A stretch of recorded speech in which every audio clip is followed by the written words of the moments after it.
Mga kababayan, Assalamualaikum. Taus-puso po akong nagpapasalamat kay Pangulong Ferdinand Marcos Jr. para sa kanyang patuloy na tiwala at kumpiyansa sa akin bilang kalihim ng kagawaran ng edukasyon.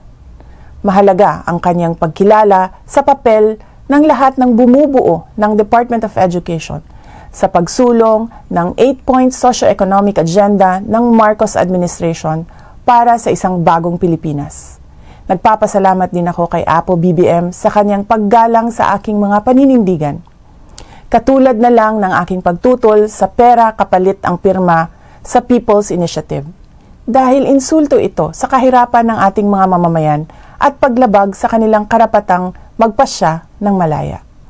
At sa halip na charter change, lutasin muna natin ang kahirapan, mataas na presyo ng bilihin, kawalan ng trabaho at hanap buhay, seguridad, at marami pang ibang issue na pasan-pasan ng mga Pilipino. Ang paggalang ay isang natatanging asal na ipinakita ng Pangulo sa ating lahat, kung kaya't galangin din sana natin ang opinyon at paniniwala ng ibang tao, kasama na ang ating mga kamag-anak. May respeto ako sa mga pananaw at opinyon ni dating Pangulong Rodrigo Duterte, pati na ng aking mga kapatid. Ngunit katulad ng posisyon ko sa maraming mga issue, hindi kailangan na sumasang-ayon ako sa lahat ng mga ito.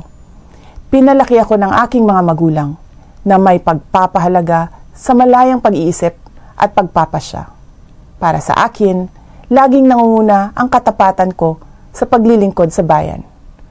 Uunahin ko ang edukasyon ng ating kabataan at kapayapaan ng bayan. Uunahin ko ang Pilipinas. Syukran.